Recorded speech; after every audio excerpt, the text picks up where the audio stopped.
నమస్తే సార్. నమస్తే అండి. ఓకే సార్, ఎక్కడి నుంచి వచ్చారు సార్? నేను హైదరాబాద్లోనే ఉంటాను. ఓకే. నేను ఉండేది మోతీనగర్. ఓకే. మీ పేరు సార్? నా పేరు రవిశంకర్. ఓకే సార్, మీరు ఇవాళ ఇక్కడికి ఎందుకు వచ్చారు సార్? ఈ బ్యానర్ ఇదంతా చూస్తుంటే ఏదో శాకాహారం లాగా ఉంది. Yes yes. సో ఎందుకు వచ్చారు సార్ ఇక్కడికి? నేను శాకాహార ర్యాలీలో పార్టిసిపేట్ చేయడానికి వచ్చానండి. ఓకే. అంటే ఏంటి సార్ ఇదంతా? యాక్చువల్గా ఇది మనం మెగా ర్యాలీలు జరుపుకుంటాం. ఎందుకంటే ప్రతి ఒక్కరు శాకాహారి కావాలి, ప్రతి ఒక్కరు అహింస మూర్తులు కావాలి, అలాగే అందరూ ధ్యానులు కావాలి. ఓకే. సో ఇది ఈ ప్రపంచం అంతా కూడా ధ్యానమయం కావాలి, శాకాహారమయం కావాలి, అహింసామయం కావాలి. ఓకే. ధర్మాలు అన్ని ధర్మాల కన్నా గొప్ప ధర్మం అహింసా ధర్మం. అలాగే మన స్వధర్మం వచ్చేసి ధ్యానం. ఓకే. ధ్యానం చేయాలి, శాకాహారం ఉండాలి, ధ్యానం చేయాలి. ఓకే. అందు గురించి ప్రతి ఒక్కరికి అవేర్నెస్ కలిగించడం కోసం ఇది ప్రతి ఒక్కరికి, అంటే ప్రతి ఆగస్టు 15th ఇక్కడ చేస్తున్నాము. అదే కాకుండా ప్రతిరోజు ఎక్కడో చోట అవుతూ ఉంటుంది ఈ ర్యాలీస్.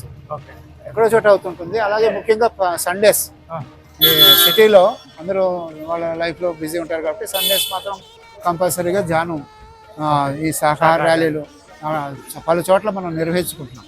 అలాగే రాష్ట్ర వ్యాప్తంగా కానివ్వండి, జిల్లాల వ్యాప్తంగా కానివ్వండి, దేశవ్యాప్తంగా కానివ్వండి, విదేశాల్లో కూడా ఈ పత్రిజీ గారు అంతా 40 సంవత్సరాల పాటు శాకాహారం యొక్క ప్రాముఖ్యతని ఆయన గట్టిగా మల్లగొద్ది చెప్పారు. ఆయన శాకాహారమే తీసుకోవాలి, మాంసాహారం అనేది వద్దు, దానివల్ల చాలా అనర్థాలు ఉన్నాయని చెప్పేసి పత్రిజీ గారు చెప్పినట్టుగా ఎవరు చెప్పలేదు. అందుగురించి పత్రిజీ గారు దీనికి బ్రహ్మర్షి పితామహుడు అయ్యాడు. శాకాహారం అనేది ప్రతి ఒక్కరూ పాటించాలి, ధ్యానం ప్రతి ఒక్కరు చేయాలి, ధ్యానం చేయకపోయినా పర్లేదు, కంపల్సరీగా శాకాహారి అయి ఉండాలి అని చెప్పేసి చెప్పారు. కాబట్టి ఆయన పేరుతో మనం పలు చోట్ల మనం శాకాహార ర్యాలీలు చేయడం. అంటే ప్రతి సంవత్సరం జరుగుతుందా సార్? ఇది ఒకటే సంవత్సరం? ప్రతి సంవత్సరం ఆగస్టు 15th జరుగుతుంది.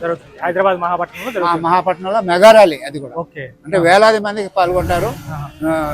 మొత్తం రాష్ట్ర వ్యాప్తంగా ఎంతమంది వచ్చారు సార్? తెలుగు రాష్ట్రాలు రెండు రాష్ట్రాల వ్యాప్తంగా వస్తారు అందరికి. ఇప్పుడు దాదాపు 2000 మంది దాకా వచ్చారు సార్ ఇక్కడ. అంటే నా అంచనా ప్రకారం, అంటే ఇంకా తక్కువ కావచ్చు, ఎక్కువ కావచ్చు, నా అంచనా ప్రకారం 2000 మంది దాకా వచ్చారు. Thank you very much sir. Thank you. అమూల్యమైన సందేశం. మీ యొక్క conscious TV conscious living TV కూడా అందరికీ శాకాహారం గురించి, దీని ప్రాముఖ్యత గురించి, ధ్యానం గురించి తెలియచేయాలని కోరుకుంటున్నాను. అలాగే పిఎంసి ఛానల్ కూడా అందరూ చూసి, ప్రపంచవ్యాప్తంగా శాటిలైట్ ఛానల్ అది, దాని ద్వారా కూడా శాకాహారం యొక్క ప్రాముఖ్యత ఎంతోమంది ఎన్నో రకాలుగా మనకి అర్థమయ్యేటట్టుగా చెప్తున్నారు. సో దాన్ని కూడా అందరూ చూసి సహకారాలు కావాలని చెప్పేసి కోరుకుంటున్నాను. థ్యాంక్ యూ ఈ అవకాశం ఇచ్చినందుకు. Thank you.